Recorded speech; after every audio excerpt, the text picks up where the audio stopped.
Civil rights movement was the worst thing that ever happened to the blacks. Thing is a feminine spirit. You need to go back to Turkey. I want you to admit that hanging black people is racist. Because it's not. This is Jesse Lee Peterson. He's made a name for himself online, not just as a radio host, reverend, and counselor, but as one of the most controversial political commentators on the internet. Jesse built his platform on extreme takes, the kind designed to shock, offend, and get as many people talking as possible. Since the 90s, he's gone from a small-time radio host to a podcaster with over millions of views and over a combined subscriber count of 1.4 million. But for someone so popular, his questions sound kind of naive. And how can you be racist? Is Islam a religion? Yes. Who is Zionism? Why is it necessary to have good thoughts or bad ones? Why not have none? Then you'll just be blank. Isn't that amazing? That is so amazing. And yet there's only one question he would always slip in. Do you love white people? Vash, let me ask, do you love white people? Just ask the first question, do you love white people? Do you love white people? Do you love white people? Do you love white people? Do you love white people? What do you think of white people, white Americans? Do you love white people? Do you love white people? Do you love white people? Do you love white people? Do you love white people? Do you love white people? Do you love white people? Do you love white people? Do you love white people? Do you love white people? Do you love white people? Do you love white people? Do you love white people? You love white people? Oh, I asked about the white people. Do you love white people? Do you love white people? Do you love white people? I love white people. Now, for someone this controversial, you might be wondering, how did this real-life Uncle Ruckus end up here? To understand that, we have to look at where he comes from. Born in Midway, Alabama in 1949, Jesse grew up just outside of Montgomery, where his mother and grandmother worked on a plantation owned by his own family. I was born and raised on a plantation. I worked the plantation. You worked the plantation? And my parents worked it, their parents worked it, and their parents worked it until I left there. So, isn't that amazing? I would imagine that experience shapes your perspective a bit, right? Absolutely. One great thing about growing up on a plantation, we had family, we had grandparents. We were taught to work from day one, and they told us, the males, that when you turn 18, you're out of here. I remember them telling me that on a plantation now. I'm like, well, where am I going? My grandparents said, I don't know, I don't care, you're leaving here. What's life like for you? How old are you when you start working? Are they mean to you? Do they hurt you? I mean, I've seen the movies. I don't know. Is that what it's like? No, it was amazing. Amazing in a good way? In a good way. How old are you when you're picking cotton? 6, 7, 8. Wow, 9, that's very 10. young. Yeah. Yeah. But it was fun. It wasn't like... It was fun. Right. It's because you were born in the 40s? 49. So you're like, this is the late 50s. You're already working the fields. Absolutely. While families were preparing to move north, there was still some work in the bean fields. Children, as usual, were left to fend for themselves. Jerome, how old are you? 9. What happened to your foot, Jerome? Dig a nail in out there by the wash house. So you drove a nail in out by the wash house. What did your mother do for that? Put some alcohol on it Where do you sleep, Jerome? in his bed. How did you get that hole in that bed there, Jerome? The rats. The what? Rats. The following day, Aline King, the mother of Jerome, Kathy, Lois, and Beulah, again was picking beans. Aileen King, I saw your children yesterday. Why didn't you put them in the nursery? I don't make enough to pay for it. What time did you come out the field this morning? 6 o'clock, What time would you get home? about 3:30, 4 o'clock. 6 this morning to 4 o'clock this afternoon. That's right. How much did you earn? $1. $1? That's right. $1. How much will your food cost you today? About $2. How old were you when you first started working in the fields? 8. You've been working 21 years in the fields? That's right. Do you ever think you'll be able to get out of this kind of work? No, sir. This was during the Jim Crow era, a time when life for Black Americans was brutally hard. But to Jesse, this was a better time for Black Americans. Most people's perspective on Alabama in the 50s and 60s is not like a flattering one. But they're lying to you. How was it? For me, it was like a kid growing up. You went to a segregated school, I'm assuming. Right. Yeah? And that didn't feel weird to you that you Not weren't at allowed? all. Because, I was with my friends. And I knew that there were whites-only schools and blacks-only. I remember You think segregation was good? it was neither good nor bad. It was a way of life. But is And it good that it ended? No. No. You're saying even back then there was no such thing as racism? Right. No such Even thing. Jim It was- Crow. it That's wasn't not even- racist to say that black people need to drink from a different fountain. No. No. As a matter of fact, I grew up, as you know, under the Jim Crow laws, and black and whites got along better back then than they do today. Pretty sure the KKK was like killing black people, but then there was lynchings and stuff happening back then. You don't see those That's today. not true. That's not true. Let me hit you with the stat. Between 1882 and 1986, there was 4,743 lynchings that occurred in the United States during that time period. Is that racist?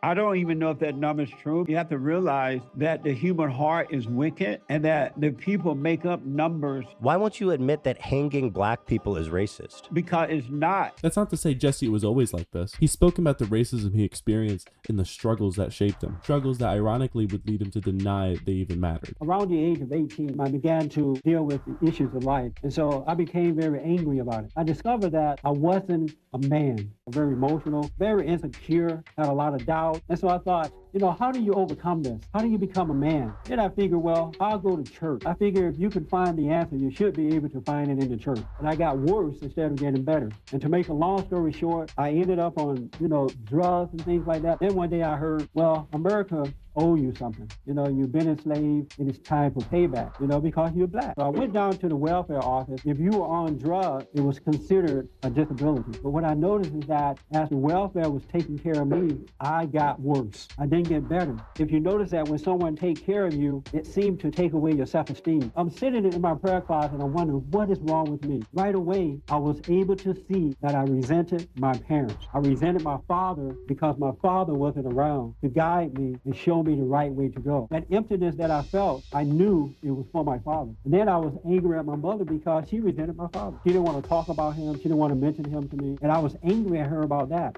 I was told that the reason I couldn't make it in society was because white America was against me as a black man. I heard Maxine Waters and Jesse Jackson as a young man telling me that, and it caused me to become angry. I hated America because I thought that they were trying to hold me back, and I suffered. I paid a price for it. From those experiences, he founded Bond, a counseling and mentorship program for young black Americans who either grew up without fathers or in struggling neighborhoods. I started the organization Bond first. So we started the organization with the purpose of rebuilding the family by rebuilding the man. But rebuilding men has a unique meaning to Jesse. His views on these same men are questionable. Most men, whether black or white, but especially black men. Black men are like women.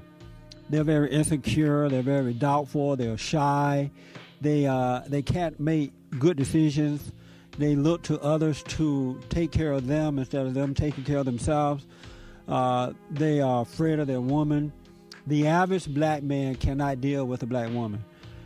He's afraid of her. He's intimidated by her. He's like a little child with her.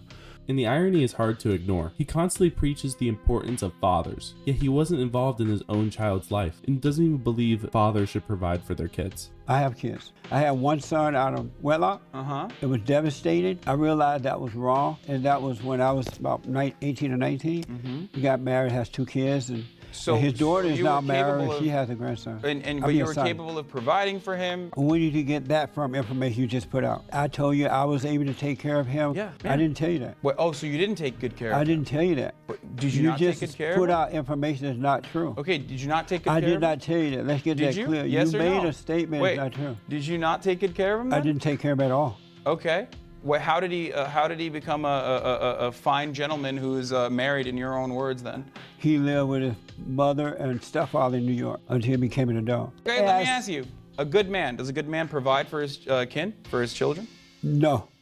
Bond calls itself a Christian nonprofit, which under California law means it faces less oversight and doesn't have to publicly disclose how its donations are used. And beyond his title of pastor, Jesse has no formal degree in counseling or psychology. Your studio in LA, is it also some kind of Christian counseling center? We counsel in-house and by Skype or telephone. That's fascinating. And so now you're not like a therapist, right? You're not a social worker or a psychologist or anything like that. No. Just a counselor. Okay, and that's in California, that's an unregulated credential, right? Anybody can use that term. You have to be a minister or a pastor or something like that, and you can do counseling under the head of of your ministry. Insurance doesn't cover that, right? It does. It does. In California, Oh, yeah. you can go to a counselor who's just a minister and it's considered a medical visit? 100%. As a matter of fact, it's better that you come to me than the people with the degrees. If you notice, the educated people are dumb. They have no sense. And to make things worse, Bond carries a not-so-subtle hostility towards black women. Director and founder of a grassroots organization called Bond, Brotherhood Organization of a New Destiny. What would you like to say as you listen in on? First, I'd like to say that Bond is rebuilding the black community by rebuilding the black man. And what Mr. Ali is stating in his book is right on the money. What happened, the black man has failed, and because of that, the black woman had to take the responsibility of the black man, and she can't handle the responsibility. My name is Jesse Peterson, and I am the founder and director of Bond. First, I want to say to your producer, if you're afraid of the black man reading this book, it's because you're afraid of losing your position. What it is, the black woman is in the wrong position. The black man has to come back to the head of the family. But what we're doing is, at Bond, we are understanding that because of that wrong position, the black woman is not able to handle that position. And that's why she's out of order. That's why she's so crazy. Yeah. My name is Queen Esther, and I'm from the Hill. A lot of this comes from his own issues with his mother, issues he's since projected onto every woman he talks about. Evil comes through the woman. So you believe that all women are evil? Yes. Can men be evil or no? Yeah, because the mothers, when they have the children, the kids are born innocent. The mother imposes her will on the children and turn them away from the father and recreate them in her image. Is it possible for a woman to not be evil, or they're all evil? What do you They're think? all evil until they forgive their mothers. Or they need to forgive their mothers? Yeah, the women need to forgive their mothers because they become just like their mothers. They become angry, and the guys become like their mothers. And the cycle repeats itself because you become attracted to what you hate. And so every woman the guy get involved with is just like his mother. He's attracted to what he hates. So the man is becoming like a woman too. Everybody's becoming like a woman. Yeah. After starting Bond, Jesse launched his radio show, which became the main engine behind his rise to national attention. But with his views, it didn't take long for people to push back. I started a radio program in Inglewood, California, which is right in the heart of the black community. I open up the lines and I say, we're going to discuss these issues. You've been held down by your black ministers, by your black leaders, and the liberal elite whites. And to my surprise, I was called nigger, Uncle Tom, sellout, the white man is paying you to do this. I mean, I was attacked in ways that I never thought I would have to endure. Because I thought that they would be happy to hear the truth. But I soon realized that they have been lied to for so long that for someone to come along and speak the truth is like death. He even started appearing on cable news panels, like Fox News and Sean Hannity. I don't normally do this. I don't normally hijack you. But I did not know that I was going to be sitting here with Reverend Peterson tonight, who I have some very serious issues with in terms of some of the You're hijacking my show? Some of the misogynist things you have said about women in your sermon about how women have created a shameless society and most women are little whores, and that it was okay to call Sandra Fluck a slut, and that you shouldn't put women in powerful businesses, and that if you leave women alone in the family, they destroy the family. What Hannity failed to mention, he sat on Bond's advisory board. Alongside his misogynistic counseling, he's also as stereotypically conservative as it gets, often lumping them together in the worst possible ways. I don't know why anyone would trust children with lesbians and homosexuals because they're very violent toward each other. Should women be preachers? I don't know if I like that idea. Which makes this part especially wild. Jesse was allegedly in a gay relationship for 10 years while publicly condemning those same people. These stories first came to light when Jesse's former co-host and alleged decade-long gay lover exposed him. Right around that time, I also had started a TV show, and one of our first guests was Jesse and another gentleman from Bond. Right after the show happened, Jesse and I talked in the green room. At times, he would do stuff where he would like grab me and then we'd kind of wrestle around a little bit and I'd feel his, private parts against me. He did that more than once. I even mentioned it like, what's that or whatever, and he would kind of play around and joke about it. Most of this information comes from the documentary Amazing Disgrace, and it features right-wing figures and even Patrick Rooney, the victim himself, who claims Jesse groomed him. Groomed. A 40-year-old married man. Hey, Jesse Peterson, how are you? I am the first man in your whole career that you have run from. You're running from your what you've been doing for 31 years. Trying to get us killed here. Jesse's so upset that he tried to cross the street before he should have and caused these cars to stop and bash into each other. Michelle is a first-time caller out of Detroit. Michelle, welcome to the show. You're on the air. Hi, how are you today? All is well, Michelle. Thanks for calling. I had a question. I'm just kind of confused. Why haven't you addressed the issue of the gay documentary? It's not concerning to me. So let me ask you this. You're not gay, right? That's not your business. Oh. But you make the gayness a lot of people's business. I make it no one's business. I put aside my time. I thought you wanted to deal with issues to help folks. Is there anything else you want to talk about? Jesse, why did you like this post from Your Daddy OnlyFans, Part 2 with Sean Boy UK? Set aside Jesse, in an expose by the Daily Beast, they said that several men had sexual encounters with you, some as long as 10 years. Is that true? Say hello to Moses, buddy. I'm out. At this point, Jesse's a walking contradiction. Hypocritical, self-hating, and deeply misogynistic. The only reason he's achieved this level of success is because certain Christian conservatives love having their worldview validated. Especially when it's somebody saying, you're not the problem, they are. Because if they ever admitted the truth, they'd have to blame the people actually responsible, billionaires and politicians. And Jesse gives them exactly what they want. He's convinced himself the system isn't against black people, based purely on his personal experience. So in the end, Jesse Lee Peterson built his platform by being hateful and hiding behind a Bible. And he should be recognized for what he really is. A walking contradiction, a grifter dressed as a preacher, and a man so deep in denial, he built a career out of it. Thank you so much for watching. I really tried to do something different in this video, and I hope it turned out well. Let me know how you thought of it, and hopefully I can get more content out like this.